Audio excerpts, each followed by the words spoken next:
For thousands of years, one flowering plant showed up in almost every grandmother's remedy book across Europe, North Africa, and eventually the Americas. Healers brewed it into teas. Midwives packed it into poultices. Entire villages swore that a few dried blossoms from the elder tree could break a fever, clear congestion, and calm a colicky infant overnight. And for most of recorded history, nobody questioned it. Elderflower was medicine. Full stop. At least, that's what everyone believed. Then modern science arrived, and within a few generations, elderflower went from a trusted household staple to something your doctor would politely tell you to stop wasting your time with. This story doesn't start with that dismissal. It starts with a tree so old that ancient civilizations built entire healing traditions around it. The elder tree, known by its Latin name Sambucus nigra, has been growing wild across Europe and parts of Western Asia for longer than anyone can accurately trace. Archaeological sites in Switzerland and northern Italy have turned up elder seeds in Stone Age settlements dating back roughly 4,000 years. These weren't ornamental gardens. These were communities that relied on every plant around them for survival, and the elder tree earned a permanent place in that ecosystem. The earliest written references come from ancient Egypt. Archaeologists working in tombs along the Nile Valley have found elderflower residue in cosmetic jars and embalming compounds, suggesting the Egyptians valued the plant for both beauty treatments and their elaborate death rituals. Egyptian women applied elderflower-infused oils to their skin, believing the blossoms could lighten complexion and smooth wrinkles. The fact that elderflower showed up in burial preparations tells you something about how seriously they took this plant. If it was good enough for the afterlife, it was good enough for daily use. Across the Mediterranean, the ancient Greeks took elderflower in a different direction. Hippocrates, the physician still considered the father of Western medicine, reportedly called the elder tree his medicine chest. Whether he used those exact words is debatable, since we're working with texts that have been translated and retranslated across 2,000 years. But the spirit of the claim holds up. Greek physicians prescribed elderflower preparations for fevers, respiratory infections, joint pain, and digestive complaints. They brewed the blossoms into wine, mixed them with honey, and applied them as compresses for swelling. This is where the story takes a turn nobody expected. Because while the Greeks saw elderflower as rational medicine, part of a system of humors and treatments that made logical sense to them, the cultures further north in Europe were building something much stranger around the same tree. By the time the Roman Empire collapsed and Europe fragmented into its medieval patchwork of kingdoms and territories, the elder tree had accumulated a reputation that went far beyond medicine. In Germanic, Scandinavian, and Celtic traditions, the elder tree was considered sacred. Not sacred in a polite, decorative way. Sacred in a "you will be cursed if you cut this tree down without permission" way. The folklore centered on a figure known as the Elder Mother, a spirit believed to live inside the tree itself. Across Denmark, Germany, England, and Sweden, rural communities followed a strict protocol before harvesting elder wood or flowers. You had to stand before the tree, remove your hat, and ask aloud for the elder mother's permission. Some versions of the ritual required you to explain what you needed the wood or blossoms for. If you skipped this step and simply took what you wanted, the elder mother would follow you home and bring sickness to your household. And this is the detail that everyone missed at the time. The superstition wasn't just superstition, it functioned as a conservation practice. By making people afraid to recklessly harvest elder trees, the folklore ensured that the trees survived and continued providing medicine, food, and wood to the community for generations. Villages across northern Europe planted elder trees at their doorsteps, believing the tree would protect the home from evil spirits and lightning strikes. They planted elders at grave sites, believing the blossoms would comfort the dead. Mothers tucked sprigs of elderflower into their children's cradles. Midwives carried dried elderflower in their medicine bags as a standard remedy for postpartum complications. The church had a complicated relationship with all of this. Christian authorities in medieval Europe viewed elder worship as a holdover from pagan times, and they actively tried to suppress it. One popular church legend claimed that Judas Iscariot hanged himself from an elder tree after betraying Christ, which conveniently reframed the sacred tree as a symbol of treachery. Another tradition held that the cross of the crucifixion was built from elder wood. These stories were almost certainly invented to discourage people from venerating the tree. The irony of the elder wood being used in the cross to create the very symbol that Christianity then worshipped for centuries, well, nobody seems to have caught that contradiction at the time. Despite the church's best efforts, elderflower medicine persisted. The grandmothers kept brewing their teas, the midwives kept packing their poultices, and the elder mother legend survived in rural communities well into the 19th century. Then came Nicholas Culpeper, and elderflower's story shifted again. Culpeper was a 17th century English herbalist and physician who did something radical for his era. He translated medical texts from Latin into English, making pharmaceutical knowledge accessible to ordinary people for the first time. His book, The English Physician, published in 1652, became one of the most widely read medical guides in the English-speaking world, and elderflower featured prominently throughout its pages. Culpeper recommended elderflower preparations for at least 24 conditions: fever reduction, skin inflammation, respiratory congestion, eye infections, kidney complaints, burns. He prescribed elderflower water as a complexion tonic and elderflower tea as a daily health drink. His writing treated elderflower not as a folk curiosity, but as a legitimate, well-documented medicine backed by centuries of observed results. The same thing that made Culpeper popular with common people, translating exclusive knowledge into accessible language, made him despised by the medical establishment of his day. Physicians who had spent years and significant sums earning their credentials in Latin saw Culpeper as a threat to their profession and their income. They called him a quack. They accused him of endangering public health by encouraging people to treat themselves instead of paying for professional medical care. You'd think someone would have said something about the obvious financial motivation behind those attacks. Nobody did. Culpeper died in 1654 at just 37 years old, possibly from tuberculosis, compounded by a chest wound he received fighting in the English Civil War. His book outlived him by centuries. The English Physician went through dozens of editions and was still being printed in the 1800s. And elderflower cordial, the sweet, fragrant syrup made by steeping elderflower blossoms in sugar water with lemon, became a fixture in English households across every social class. Meanwhile, across the Atlantic Ocean, elderflower was establishing itself in a completely different context. European settlers arriving in colonial America brought their elderflower traditions with them, packed alongside their Bibles, their iron pots, and their superstitions about the elder mother. Colonial-era recipe books and household guides from the 1600s and 1700s include elderflower remedies for colds, fevers, and skin conditions with striking consistency. What those settlers discovered when they arrived was that indigenous peoples across North America had their own, entirely independent relationship with elder species native to the continent.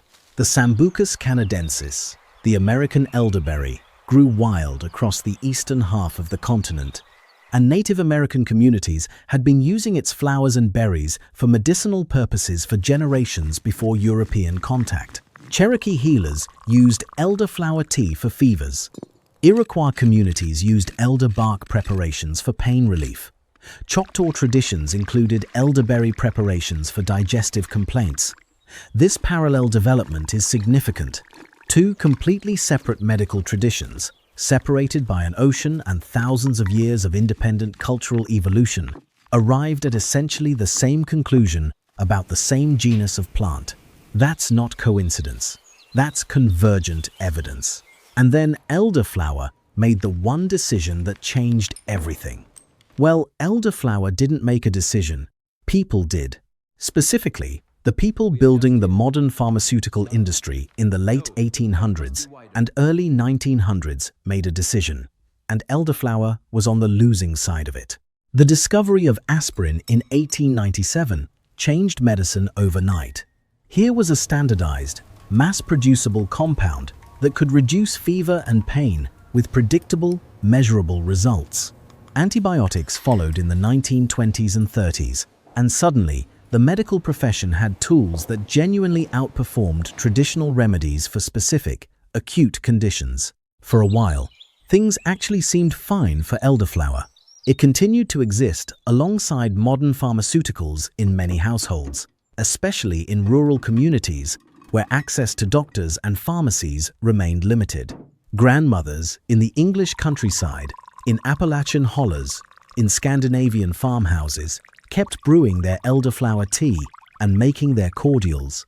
The knowledge persisted through oral tradition, passed from mother to daughter across kitchen tables and garden fences. That didn't last. The 20th century brought a deliberate, institutional push to discredit folk medicine. Medical associations, pharmaceutical companies, and public health campaigns all worked, sometimes separately, sometimes together, to convince the public that real medicine came in bottles from factories, not in bundles of dried flowers from your grandmother's garden. The message was clear, and it was effective. Trust the doctor. Trust the pharmacist. Your grandmother's elderflower tea is charming and quaint, but it's not real treatment. The campaign worked. Within 2 generations, the oral tradition that had sustained elderflower medicine for millennia began to fracture. Grandmothers who had learned elderflower remedies from their own grandmothers found that their granddaughters weren't interested. The knowledge chain, unbroken for centuries, started snapping link by link. If you're finding this interesting, hit subscribe. I cover stories like this every week. By the 1960s and 70s, elderflower had largely disappeared from mainstream Western medicine. You could still find it in health food stores and among herbalism enthusiasts, but its status had plummeted from essential household medicine to alternative remedy, a phrase that in medical circles carried roughly the same weight as probably doesn't work. Elderflower would look back on this period and wish a different call had been made. Not because modern pharmaceuticals were wrong. Aspirin works. Antibiotics save lives. Nobody serious argues otherwise. The mistake wasn't adopting modern medicine. The mistake was assuming that because new tools worked well, old tools must be worthless.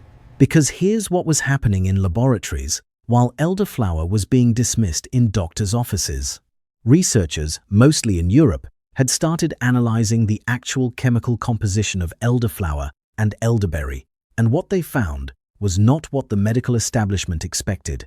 In the 1990s, an Israeli virologist named Madeleine Mumkwoglu conducted clinical trials on elderberry extract and discovered that the compounds in elder significantly reduced both the duration and severity of influenza symptoms. Her research, published in peer-reviewed journals, showed that elderberry extract could inhibit the replication of influenza viruses by blocking the proteins the virus uses to penetrate human cell membranes. A 2004 study published in the Journal of International Medical Research confirmed these findings. Patients who took elderberry extract recovered from influenza an average of 4 days faster than those who took a placebo. 4 days. For a condition that typically runs its course in 7 to 10 days, that's not a marginal improvement. That's cutting recovery time nearly in half. People thought they had the full picture about elderflower. They were wrong.